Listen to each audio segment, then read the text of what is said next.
Hi, my name is Tiffany Gavaldon. My name is Ayslin Ruiz. My name is Mandana Kargar, and our overall theme for our project is focusing on the mythical, particularly the darkness versus the light and reality versus appearance.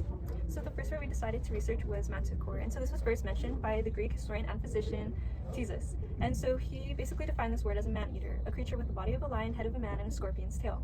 After his publication, arguments arose of where this word originated. Some sources said that it came from Persian mythology, while others, such as Ayslin in his characteristics of animals, defined it as from originating in India. Afterwards, though, it was concluded that it was from Persian literature, but inspired by Indian mythology. So over time, the meaning of the word manticore has changed from the original man-eater. It was once used as a symbol for the prophet Jeremiah, but afterwards it was seen as a symbol of evil. And so now in video games and movies, it is used not only as evil, but as a hybrid creature without a single definition. So it can be seen as a combination of multiple different animals. So for our image, I decided to showcase a man being surrounded by a dark storm of color. And so the dark storm is supposed to visualize the fear that the manticore causes. And so it is supposed to represent the man being eaten by the spear. Going off of our mythical theme, our next word that we decided to research was fairy. And so fairy coming from different origins, from Middle English, Old French, Anglo-French, and even Latin itself. All being saying they were enchanted, they were mythical beings, or they were beings of the supernatural. And so it was first used in 1330 by various Italian and Danish authors, including English poets as well. It did not change throughout the years for its meaning through history. However, it changed through different cultures of itself and how they were told and how they were depicted. And so the first duality of the fairy is seen as very holy, as an angel, as a lost soul, as those who bring magic to life, as those who take care of our world, those who take care of nature. The other side of being a fairy is being seen as evil, cruel, mischievous, or even as in the Anglo-French meaning from witchcraft. And so they were beings who used illusions, who tricked others, and those who were just an angel condemned from heaven itself. Fairies were also seen to be really connected to nature, and so that's why we have our roots here. And from the Italian meaning, fata is one of the fates, and so that's why we have thread, because thread can represent thread of life, and as just as thread can represent the fate of destiny, and that's why fairies were connected to this, because they control destiny.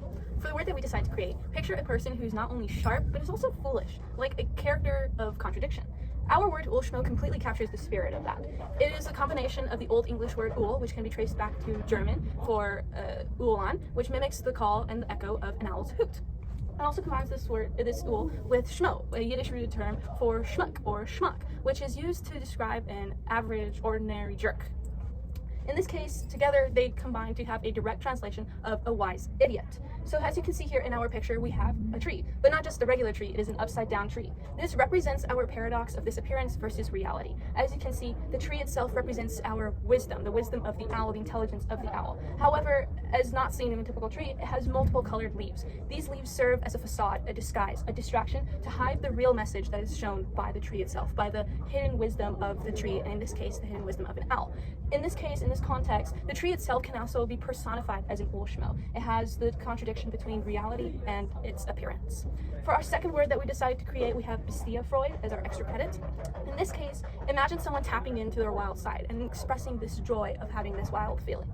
Bestia Freud is a combination between bestia, derived from the Latin root, which you can see in multiple modern English words today, such as beast, which represents a four-legged animal or a mythical creature. Freud is German for joy and has not yet been used in English nouns and English words today. Together they create our compound noun, which represents the delight in acting like an animal. When using this word, think about those who act as mascots. Think about the individual person inside the costume and how much joy and entertainment they bring in acting as their animal. Think about the Easter Bunny and how they act as a bunny. Also think about middle school PE, and when you had to participate in crab walks, think about the laughter and the enjoyment of the chase of acting like a crab.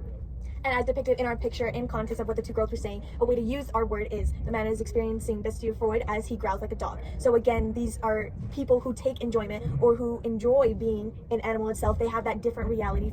And so you can see this man here who takes on this role or this character of being a dog. And so they really just take on a different persona of itself.